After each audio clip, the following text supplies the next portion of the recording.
This week we are looking at an 80s zombie buddy cop movie. And I don't know why I've never heard of this, but is it the best buddy cop story that we've never heard of? Mate, you've got the longest nipple hair I've ever seen in my life. Jesus Christ. I mean, you should trim that thing.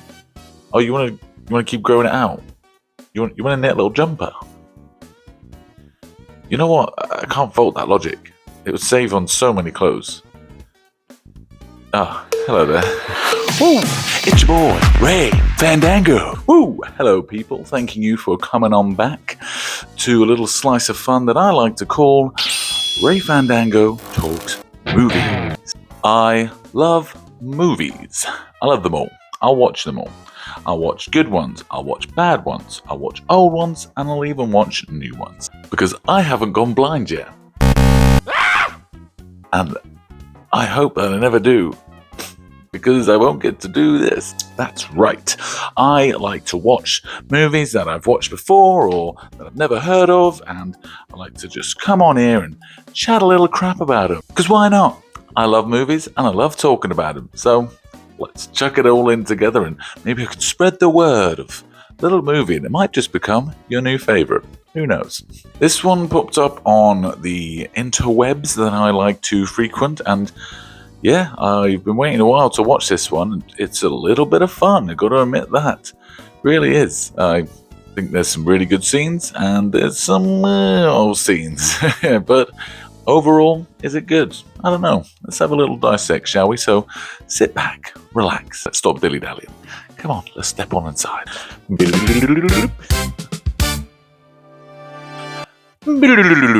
Okay, guys, so this week we're looking at the 1988 horror/comedy Dead Heat. It's a lot of fun, this one. I mean, it's basically a buddy cop movie involving zombies. What's not to love? I mean, imagine Shaun of the Dead, but everyone's got an AK-47. That not put a smile on that face. Unless you don't like zombies and you don't like guns, then you can fuck off. Then you can dilly-dally, then you can tippity-tippity-top away. Get it going, get out of here, you. Premise is quite simple. These two LA cops are investigating these undead robbers, and one of them becomes undead himself, and all sort of hijinks ensues. We start off with these two cool, hip LA cops being pulled up to a shoot-off with these robbers, and they just keep shooting and just keep shooting and just keep shooting and just keep shooting. These guys just won't go down. And I mean, there's even a bit where he does this drive-by shoot-by.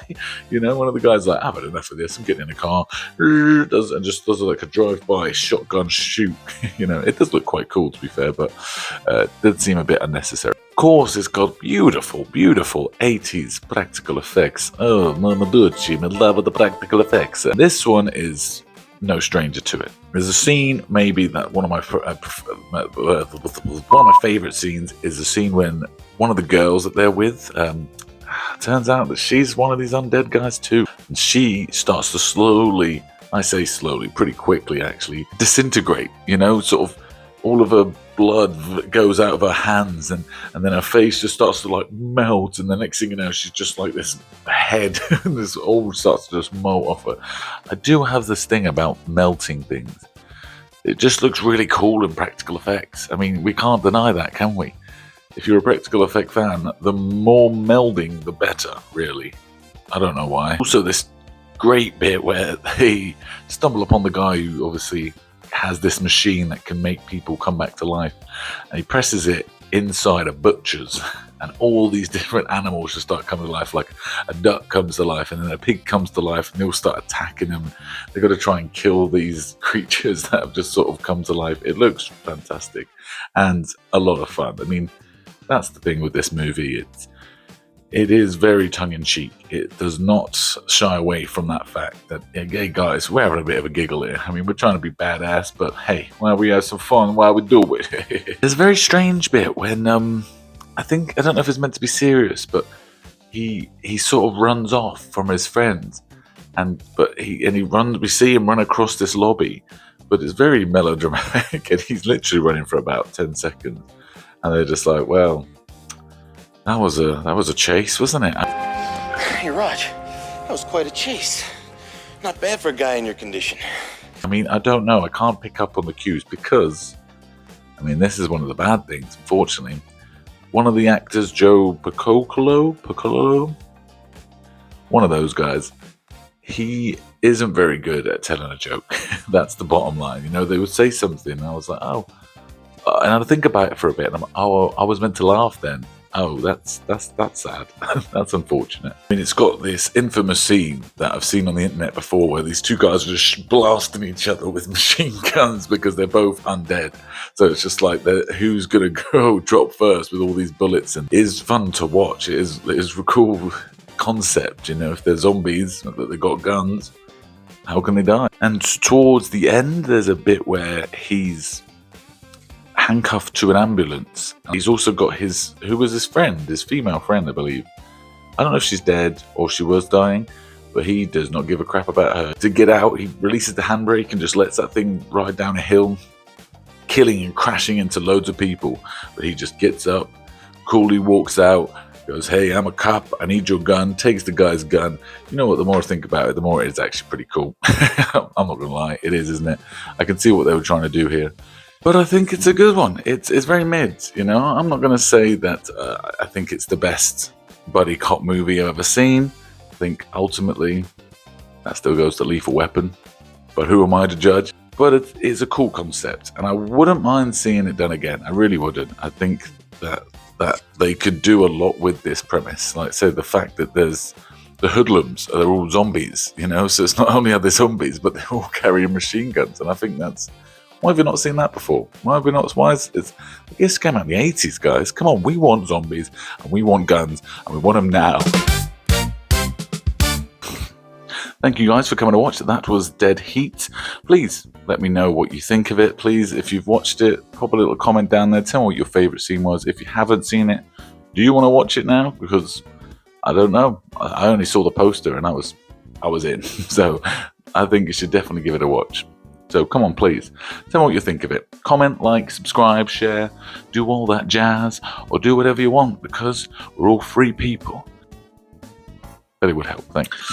And as always, we'll finish it off with a little bit of Ray Fandango's Food for Thought. So this one is more of a question.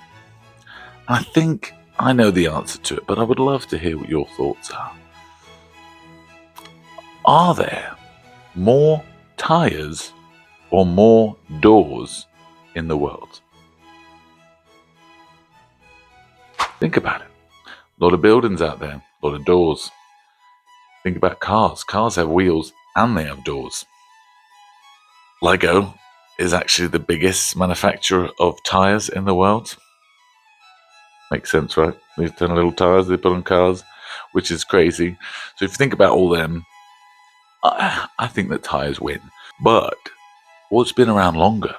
Doors or tires? I don't know. I mean, it's stuff that keeps me up at night. But I mean, if anyone's got definitive answer, please let me know. I need to sleep. Well, you little munchkins, thank you much for coming, and I hope you enjoyed this show. Please come back next week where I will be also deep diving into another 80s movie because I was born in the wrong era. Laptop screen. It always goes off. God damn it. Anyway, what was I going to say? Oh, that was it. Stay weird, all right? Just stay a little bit weird because the world needs more weird. Normal is boring. You ever been down the high street these days? It's just beige. Beige. Hey up, lad. You'll love a bit of beige. Got plenty of beige in the back. We got this beige. We got that beige. Beige, beige, beige. Don't like beige? We'll give you grey. I'm not here for it. As you can see. I think you're onto something, to be fair, buddy. I mean, you would save a lot of money on clothes. And ultimately, you could grow out you could have trousers. You could have little pants. I mean, what is hair if not just an organic hat?